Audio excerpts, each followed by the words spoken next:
हमारी बपौती के आखिरी एपिसोड में हम बात कर रहे थे गजेड़ियों की, पटना के गजेड़ियों की, और सफर करते करते हम इंग्लैंड के पार्लियामेंट यानी कि संसद भवन तक पहुंच चुके थे। इस एपिसोड में हम आपको पटना के गजेड़ियों की ब्रिटेन के संसद में भ्रमण और उनकी जलवे की बात बताएंगे, जिनसे ब्रिटेन में ही नहीं बल्कि एशिया से लेकर के अफ्रीका और दक्षिण अमेरिका तक की सरकारें को हिल गई थी। क्या भोकाल था उनका, भसड़ मचा दिया था इन लोगों ने। यह भसड़ इसलिए भी अधिक मचा क्योंकि 1870 के दशक से ही ब्रिटेन समेत अन्य यूरोपीय देशों के साथ साथ हिंदुस्तान में भी गांजे का उत्पादन और खपत दोनों घट रहा था और गांजे का दाम भी कम हो रहा था। गांजे का दाम कम हो रहा था ये तो गजेड़ियों के लिए अच्छी खबर थी, लेकिन गांजे का खपत कम हो रहा था ये उनके समझ में नहीं आ रहा था। बंगाल प्रांत में साल 1879-80 में गांजा का कुल खपत 6778 मन था, जो साल 1892-93 में घट करके 5451 मन हो गया, यानी कि 10 साल के अंदर लगभग 1300 मन की कमी हो गई थी। इसी तरह से 1874 से लेकर के 1883 के दौरान ब्रिटेन में गांजा की कीमत में लगभग 15% की गिरावट आ गई थी। 8 सितंबर 1886 को ब्रिटिश संसद में एक सवाल पूछा गया कि आखिर क्यों ब्रिटेन में गांजे की मांग और बिक्री दोनों कम हो रही है। जवाब में यह कहा गया कि क्योंकि ब्रिटेन में गांजे का स्टॉक बहुत बढ़ गया था, इसलिए संभवतः दाम घट गए हैं। लेकिन यह तो सिर्फ एक बहाना था, मामला तो कुछ और था। 19वीं सदी के उत्तरार्ध यानी कि 1850 से लेकर के 1899 के दौरान पूरी दुनिया में गांजे का उत्पादन और बिक्री कम आई थी। इसके पीछे एक कारण तो यह दिया जा रहा था कि दुनिया में इस दौरान युद्ध कम हो गए थे, इसलिए गांजे की मांग कम हो गई थी। उस दौर में गांजे का इस्तेमाल सार्वजनिक सेना में होता था, ज्यादा समय तक जगे रहने के लिए, या युद्ध में घायल हो गए तो पेन किलर के रूप में। युद्ध कम हुए तो गांजे की जरूरत भी कम हो गई। दूसरी तरफ इसी दौरान एलोपैथ इलाज का पूरी दुनिया में तेजी से प्रचार बढ़ रहा था, जिससे गांजा अफीम का दवाई के रूप में या दवाई बनाने की चीज या वस्तु इस्तेमाल करने के रूप में उनका महत्व कम हो गया था। दूसरी तरफ यूरोप में दारू का प्रचलन बहुत तेजी से फैल रहा था। यूरोप दारू बना भी धड़ल्ले से रहा था और लोगों को पिलाना भी धड़ल्ले से चाह रहा था। इन दारुओं को बेचने के लिए इन फिरंगियों को बाजार चाहिए था, नशेड़ी चाहिए थे। अब हिंदुस्तान तो सदियों से गांजा भांग का आदी था, दारू तो बहुत कम लोग पीते थे, देव लोग पीते थे। हिंदुस्तान के गजेड़ियों और भंगेड़ियों को दारू का चस्का चढ़ाने के लिए हिंदुस्तान में दारू का प्रचार किया गया और गांजा भांग के बारे में दुष्प्रचार करवाया गया। फिरंगियों के द्वारा यह काम सिर्फ भारत में ही नहीं किया गया था, बल्कि एशिया के अन्य देशों से लेकर के अफ्रीका से लेकर के दक्षिण अमेरिका के ज्यादातर गुलाम देशों में यह काम करवाया गया। भारत में ही गांजा पीने वाले कई लोगों को पागल खाने तक में डाल दिया गया।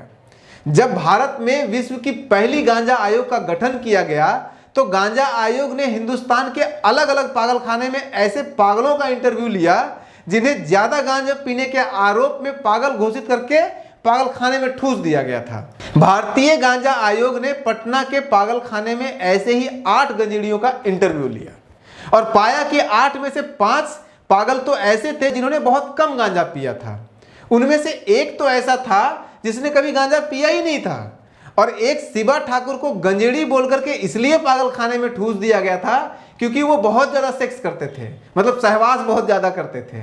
आसाम में तो ऐसे गंजेड़ी पागलों के नाम पर जिन 13 लोगों को पागल खाने में ठूस दिया गया था, उनमें से गांजा आयोग के अनुसार एक भी पागल के पागलपन के पीछे कारण गांजा था ही नहीं, लेकिन उन्हें गांजा पीने के नाम पे पागल खाने में ठूस दिया गया था।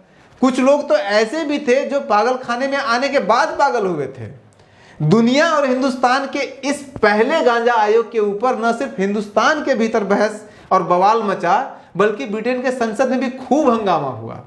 इस रिपोर्ट के प्रति ब्रिटिश नेताओं की उत्सुकता कितनी ज्यादा थी, इसका अंदाजा सिर्फ आप इस बात से लगा सकते हैं कि कई मंत्रियों ने बार बार ब्रिटिश संसद में सवाल उठाए इसके ऊपर।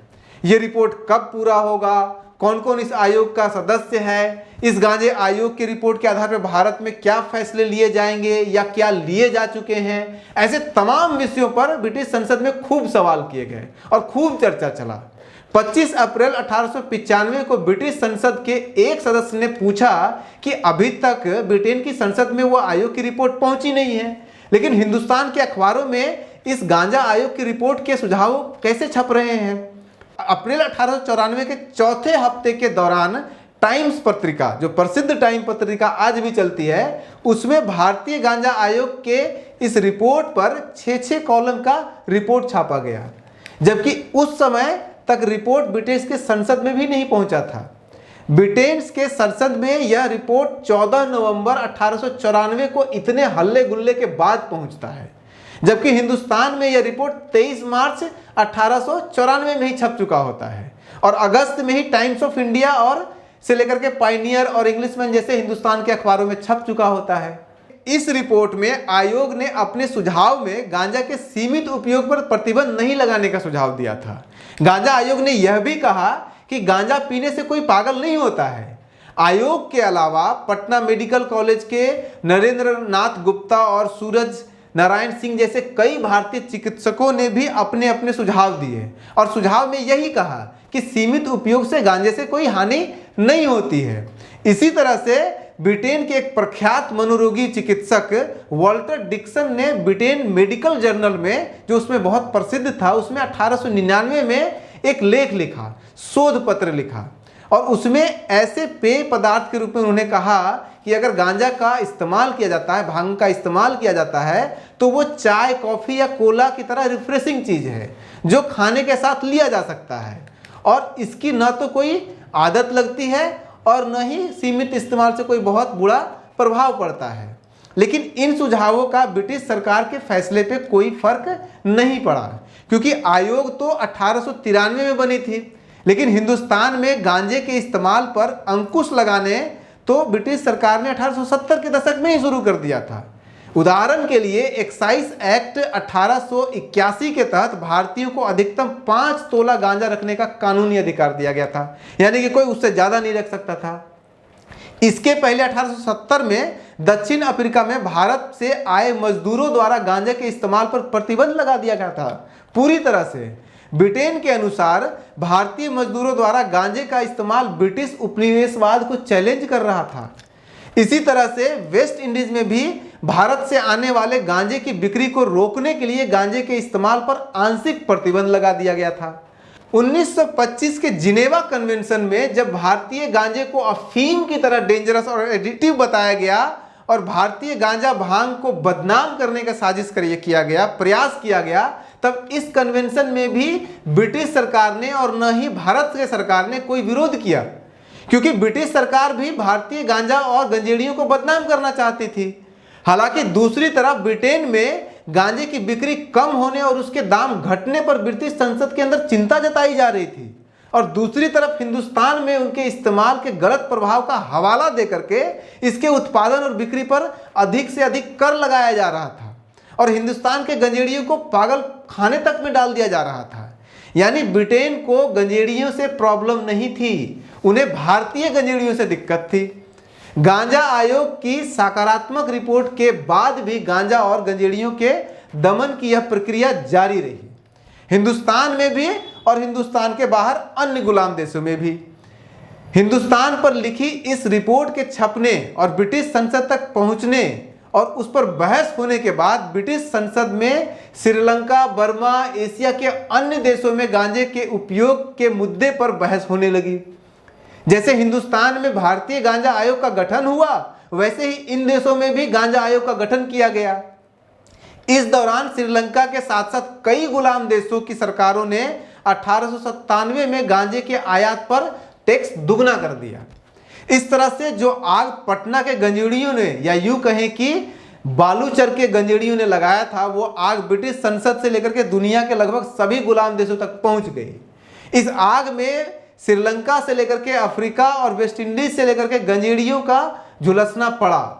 इस पर आपको गर्व करना है तो गर्व कीजिए, या जो मन करता है वही कीजिए, लेकिन जाते जाते इतना जान लीजिए कि जिस गंगा तट पर 100 साल पहले गांजा उगता था, वही गंगा तट से आज बिहार के अलग अलग कोने में सब्जी सप्लाई होती है। आज गंगा का तट का मैदान सब्जी उत्पादन के लिए फेमस है पूरे बिहार में। सब्जी उत्पादन में बिहार हिंदुस्तान का चौथा सबसे ज्यादा बड़ा सब्जी उत्पादक राज्य है। बिहार और बिहारीपन के दिलचस्प किस्से सुनते रहिए और हमसे जुड़ते रहिए, या फिर इसका उल्टा कह लें कि हमसे जुड़ते रहिए और बिहारीपन के किस्से सुनते रहिए। तब तक के लिए मस्त रहिए।